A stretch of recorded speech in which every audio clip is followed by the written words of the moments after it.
Welcome to this module. This week or in this module, we're going to discuss interviewing, and you'll find this in chapter 9, pages 83 to 87 of your textbook.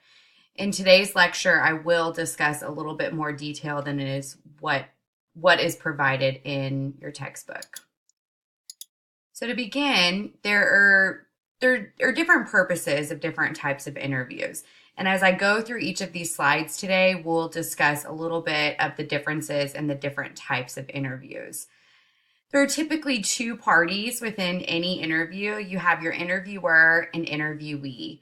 The percent you should talk during these interviews is a 30 to 70 ratio. And this will vary depending on what type of interview and what phase of an interview you might be going through. Specifically, I'm going to discuss the career research interview, which is one of your major assignments, and the employment interview, which all of you will go through at one point if you haven't done so already.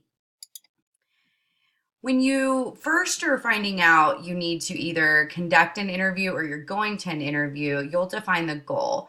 Typically, when it's an employment interview, the interviewer will have already defined this goal. So they're looking for a specific person to do these blank skills for this organization.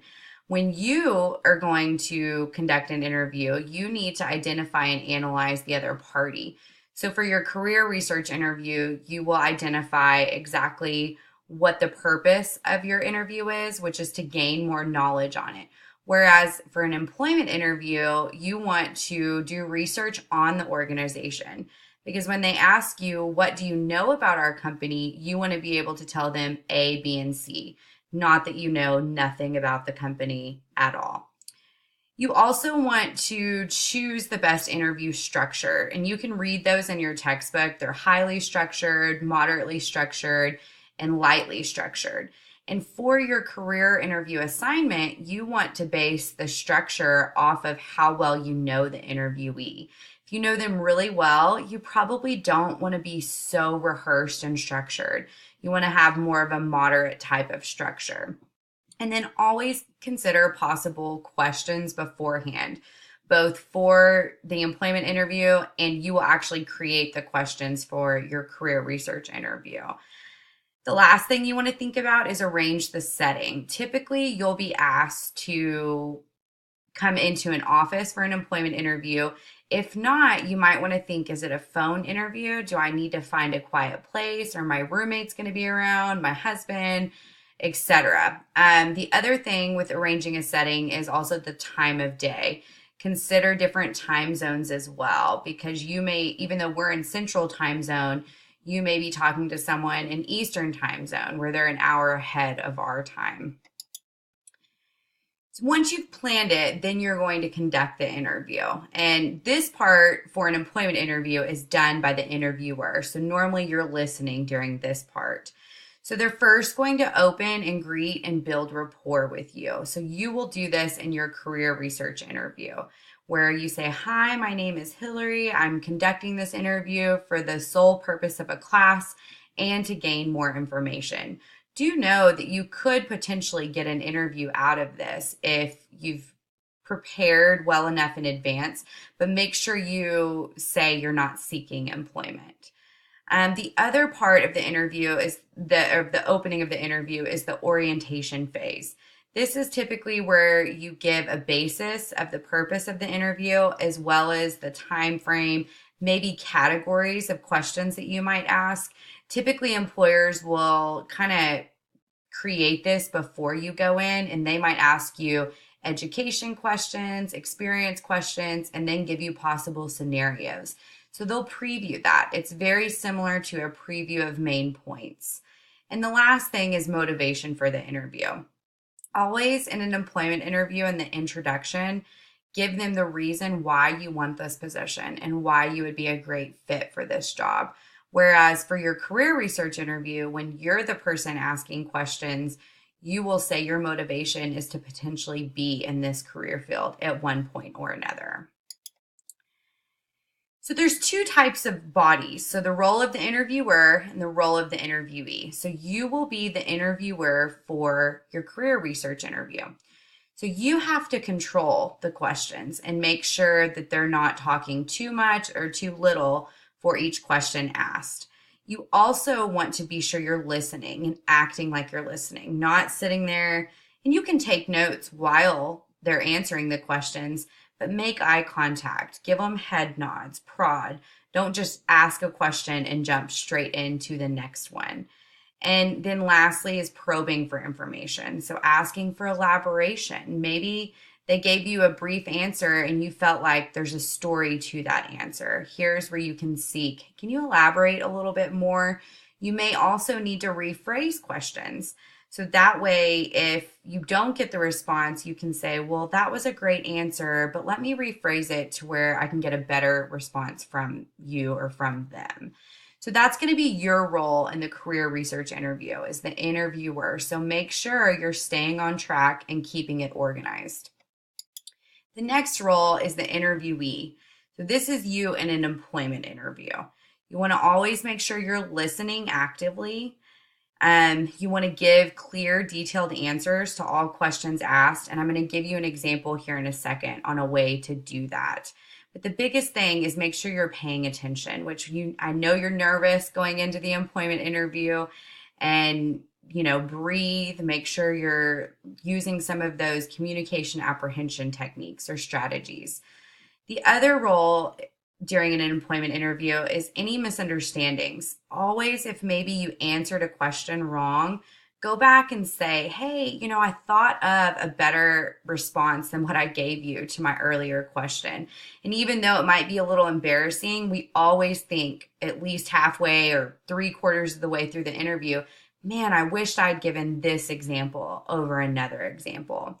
And then the very last thing is cover your agenda.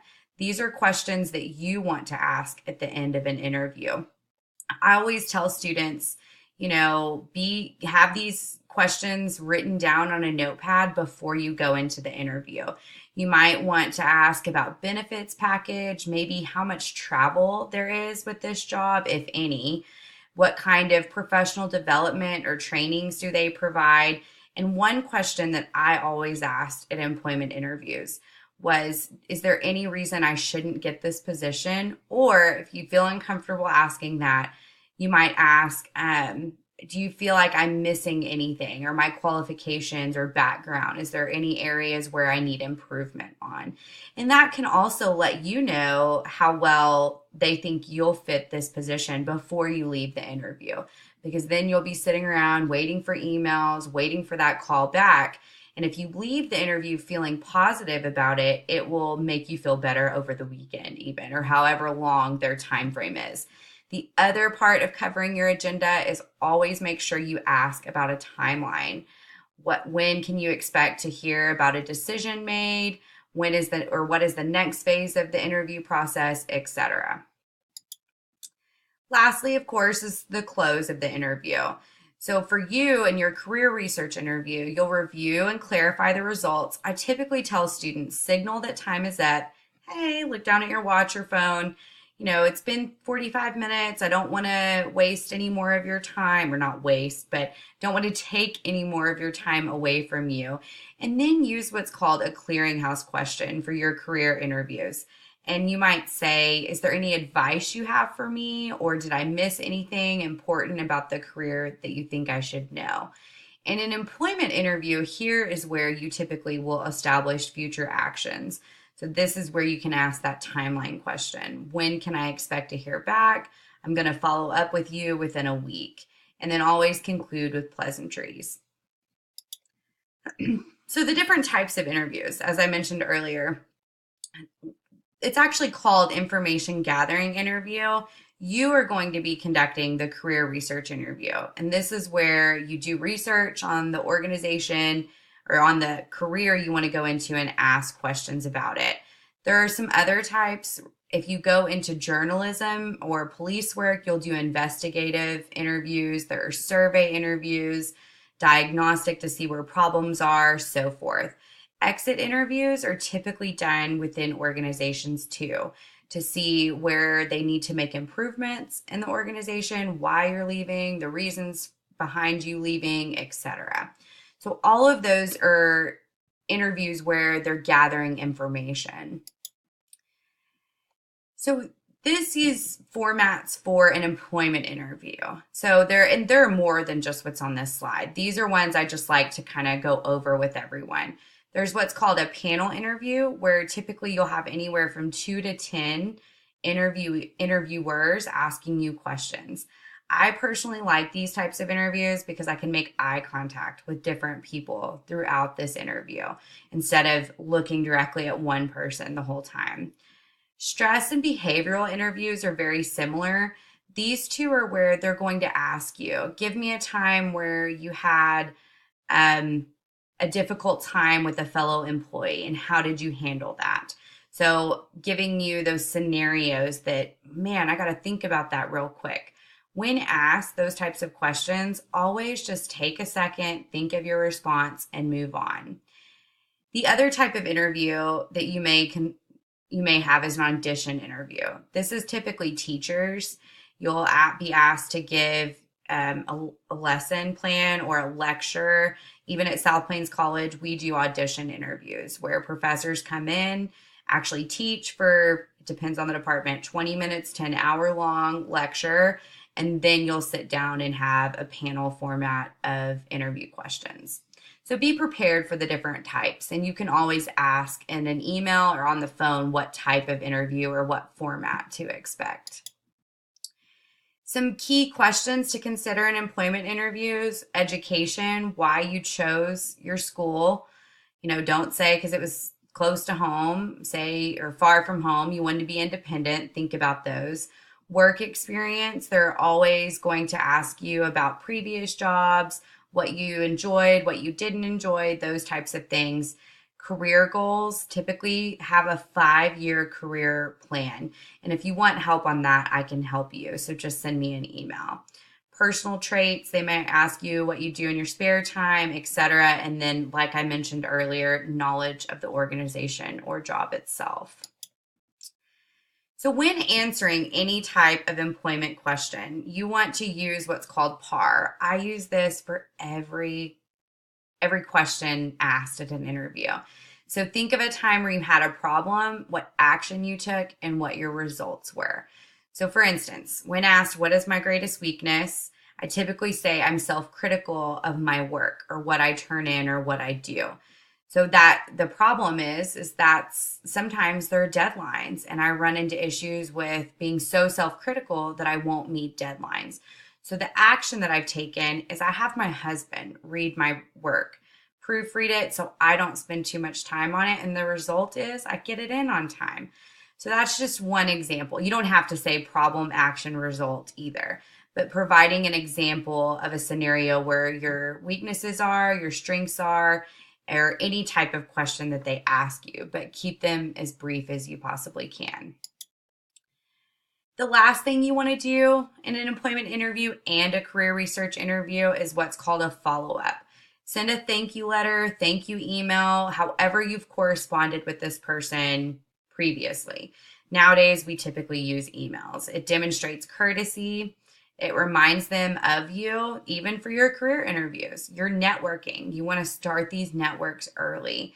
And here you can also provide information about your interview, why you felt like you were a good candidate, or maybe you and the interviewer hit it off. At one time, I had an interview with someone in Oklahoma, and they were from West Texas. So I mentioned that in my follow-up email. If you come back to West Texas, let me know, and reach out in that way. So that is briefly a little bit about employment interviews, career research interviews, and interviewing in general. If you have an interview coming up, always let me know, and I can do what's called a mock interview.